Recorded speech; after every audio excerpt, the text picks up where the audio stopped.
intro.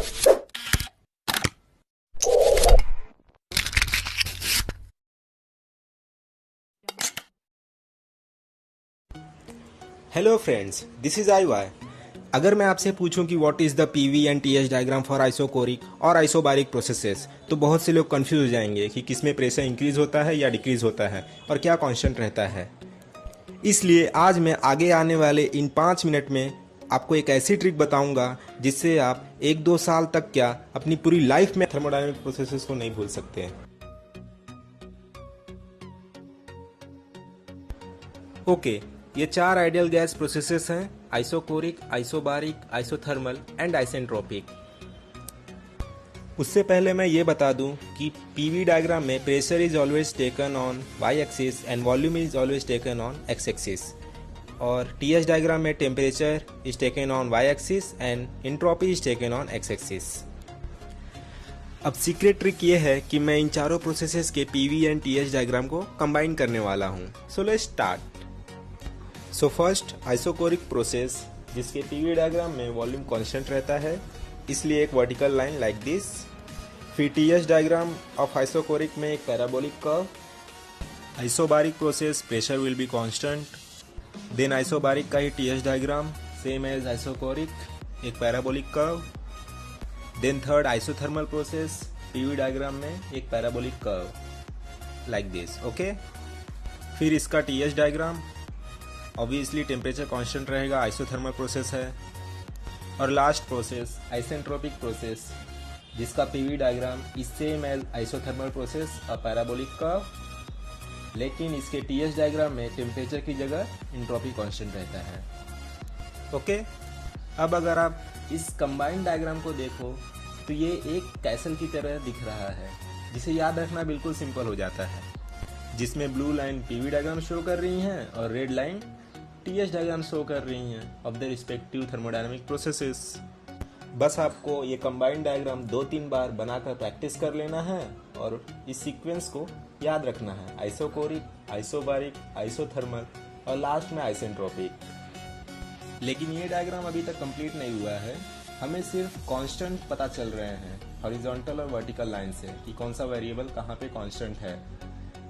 तो क्या decrease हो रहा है और क्या इंक्रीज हो रहा है, ये जानने के लिए हमें एरोज शो करने पड़ेंगे।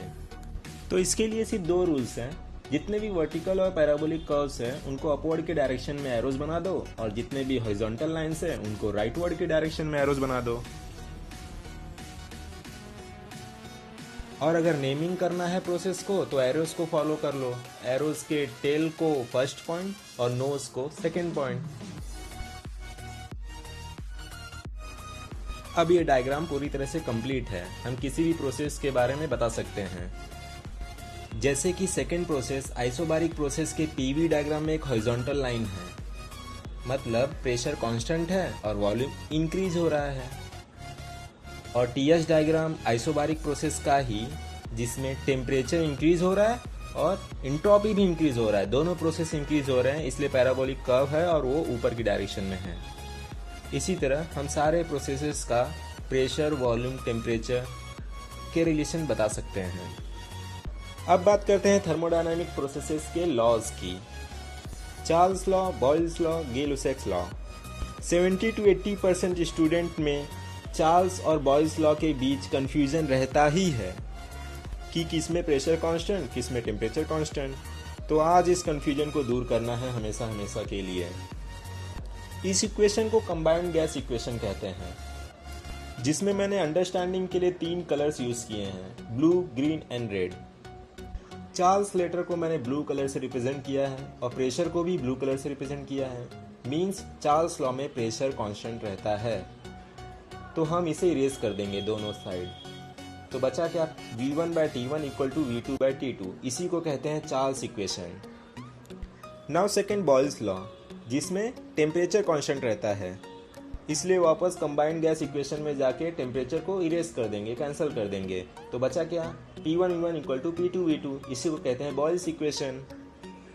Now third law, Gay-Lussac's law, जिसमें वॉल्यूम कांस्टेंट रहता है, इसलिए कंबाइंड गैस इक्वेशन में जाके वॉल्यूम को इरेज कर दिया। तो बचा क्या? P1/T1 = P2/T2। इसी को कहते हैं गे-लुसैक्स लॉ। सो बेसिकली हमें एक ही इक्वेशन को याद रखना है, combined gas equation P1V1/T1 equal to P2V2/T2।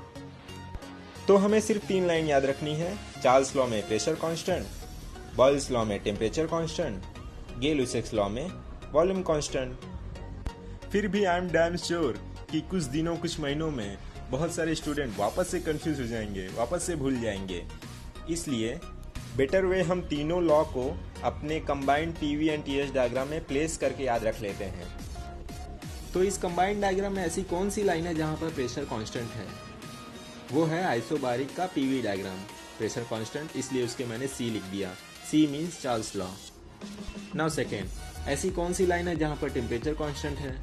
वो है आइसोथर्मल का टीएच डायग्राम, इसलिए उसके ऊपर मैंने बी लिख दिया, Boyle's law, temperature constant. Now third, इस डायग्राम में कहां पर वॉल्यूम कांस्टेंट है? तो वो है आइसोकोरिक का PV diagram, very first process, इसलिए मैंने वहां पे जी लिख दिया, गे-लुसेक्स लॉ, वॉल्यूम कांस्टेंट। तो अब बस आपको ये पोजीशन याद रखने हैं, सी, डी एंड जी, कि किसमें क्या कांस्टेंट है, जिससे आप पता कर सकते हैं। और अगर आप मेरे वीडियोस को कभी मिस नहीं करना चाहते तो अपनी सेटिंग्स में जाकर नोटिफिकेशन ऑन कर दें और फिर मेरे चैनल के होम पेज पे जाके उधर बने बेल पे क्लिक कर दो। इससे आपको जब भी मैं एक न्यू वीडियो अपलोड करूंगा उसका नोटिफिकेशन आ जाएगा।